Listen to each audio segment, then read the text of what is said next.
वो शाम आम दिनों जैसी नहीं थी। शाम के लगभग 7 बजे जब मैं अपने ऑफिस से निकला था, तब आसमान बिल्कुल साफ था। मुझे क्या पता था कि अगले कुछ घंटों में ये मौसम एक ऐसी कयामत में बदल जाएगा जो मेरी जिंदगी हमेशा के लिए बदल कर रख देगी। मेरा नाम रोहन है।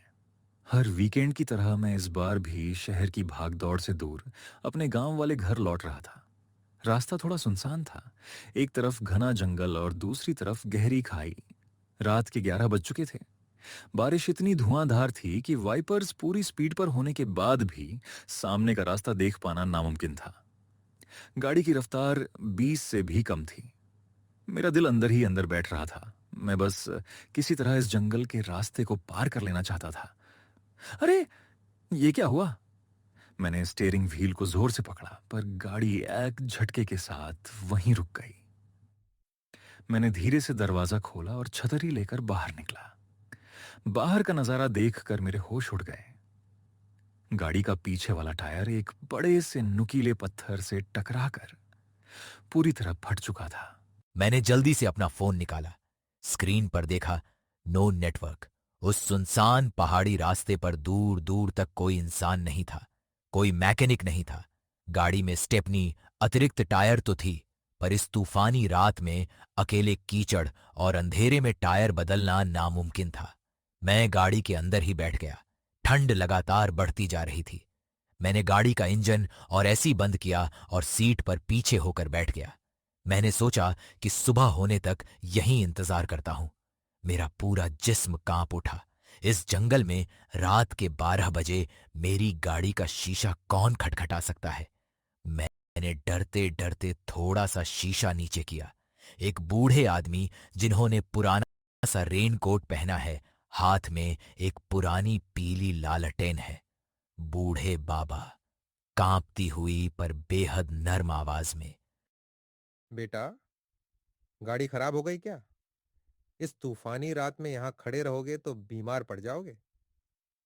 मेरा घर पास ही है। चाहो तो वहां चलकर सुबह तक आराम कर सकते हो। पहले तो मुझे बहुत डर लगा, पर उन बाबा के चेहरे पर एक अजीब सा सुकून और फिक्र थी। उनकी सफेद दाढ़ी और उनकी आंखें देखकर लगता था जैसे वो किसी को नुकसान नहीं पहुंचा सकते।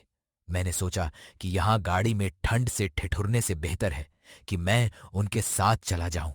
मैंने गाड़ी लॉक की और उनके पीछे पीछे चल दिया। बाबा का घर जंगल के बीच एक छोटी सी कुटिया जैसा था, पर अंदर आते ही मुझे जो गर्मी और सुकून मिला वो मैं लफ्जों में बयां नहीं कर सकता। बाबा ने मुझे एक सूखा तौलिया दिया और थोड़ी देर में एक गर्म दूध चाय का गिलास मेरे हाथ में थमा दिया। थैंक यू बाबा। अगर आज आप नहीं मिलते तो पता नहीं मेरा क्या होता। पर आप इस जंगल में अकेले रहते हैं, आपको डर नहीं लगता? डर? बेटा, डर तो जिंदा लोगों से लगता है, इन खामोश पेड़ पौधों से नहीं। और अकेला कौन है? मैं और मेरी यादों के सिवा यहां कोई नहीं है। बाबा ने अंगीठी में थोड़ी और लकड़ी डाली और बैठ गए। उन्होंने बताया कि उनका नाम शंकर था और इस घर में वो कभी अपनी 20 साल की बेटी मीरा के साथ रहते थे। मीरा को भी बिल्कुल तुम्हारी तरह बारिश बहुत पसंद थी बेटा। आज से ठीक 8 साल पहले एक ऐसी ही खौफनाक बरसात की रात थी। वो कॉलेज से लौट रही थी, पर इसी हाईवे पर उसकी गाड़ी का एक्सीडेंट हो गया। रात भर वो उस तूफान में मदद के लिए चिल्लाती रही, पर कोई नहीं आया। सही समय पर अस्पताल ना पहुंचने की वजह से वो मुझे छोड़कर चली गई।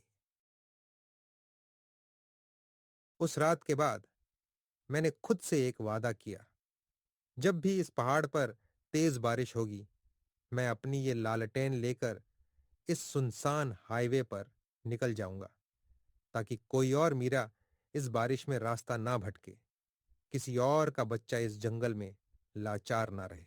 बाबा की बातें सुनकर मेरी आंखें भर आईं। उनका दर्द इतना गहरा था कि मुझे समझ नहीं आ रहा था कि मैं क्या कहूं। चाय पीते पीते और उनकी बातें सुनते सुनते ना जाने कब मेरी आंख लग गई और मैं वहीं सोफे पर सो गया। जब मेरी आंख खुली तो सुबह की सुनहरी धूप पूरे कमरे में फैल चुकी थी। मौसम बिल्कुल साफ था। मैंने सोफे से उठते हुए आवाज लगाई, बाबा, बाबा, कहाँ हैं आप? सुबह हो गई है। पर घर में अजीब सी खामोशी थी। कोई जवाब नहीं आया। मैंने ध्यान से आसपास देखा और तभी मेरे पूरे जिस्म में एक सिहरन दौड़ गई। ये वही घर था, पर अब ये बिल्कुल खंडहर लग रहा था। दीवारें, जिन पर रात को मुझे खूबसूरत रंग दिख रहे थे, अब वहां सिर्फ सीलन और धूल थी। मेरी नजर सामने दीवार पर टंगे एक पुराने फोटो फ्रेम पर गई। मैंने पास जाकर उसकी धूल साफ की। उसमें एक लड़की थी, मीरा, और उसके बगल में खड़े थे वही शंकर बाबा। वही मुस्कुराहट, वही रेनकोट। पर उस फोटो के नीचे एक लाइन लिखी थी जिसे पढ़कर मेरे पैरों तले जमीन खिसक गई। उसमें लिखा था, "श- शंकरनाथ, भगवान उनकी आत्मा को शांति दे।" बाबा तो 8 साल पहले ही गुजर चुके थे। तो फिर रात को मेरे साथ कौन था? मुझे चाय किसने पिलाई? डर के मारे मेरा दम घुटने लगा। मैं बिना पीछे देखे उस खंडहर से बाहर की तरफ भागा। जंगल से भागते हुए जब मैं अपनी गाड़ी के पास पहुंचा तो देखा कि एक लोकल मैकेनिक मेरी गाड़ी का टायर बदल चुका था।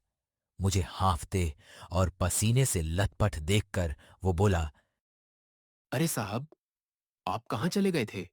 मैं कब से आपका इंतजार कर रहा हूं। तुम तुम यहां कैसे आए? तुम्हें किसने बुलाया इस सुनसान जगह पर? साहब, आज सुबह सुबह जब मैं अपनी दुकान खोल रहा था तो एक बूढ़े बाबा मेरे पास आए। उन्होंने रेनकोट पहना था और हाथ में लालटेन थी। उन्होंने कहा कि एक बच्चा हाईवे पर पंक्चर गाड़ी के साथ फंसा है, जाकर उसकी मदद कर दो। वो हमेशा इस इलाके में भारी बारिश के बाद लोगों की मदद करते हैं। मैकेनिक की बात सुनकर मेरे रोंगटे खड़े हो गए। मेरी आंखों से आंसू बहने लगे। जो डर मेरे अंदर था वो अब एक गहरे सम्मान और इज्जत में बदल चुका था। वो कोई बुरा भूत या साया नहीं था। वो एक पिता की आत्मा थी जो मरने के बाद भी अपने फर्ज से बंधी हुई थी। उनका शरीर खत्म हो चुका था, पर उनका प्यार और इंसानियत आज भी जिंदा थी। मैंने आसमान की तरफ देखा और दिल ही दिल में उन बाबा को शुक्रिया कहा। दोस्तों, हर अनजान साया बुरा नहीं होता। कुछ आत्माएं इस दुनिया में सिर्फ इसलिए रह जाती हैं ताकि वो किसी मजबूर की मदद कर सकें।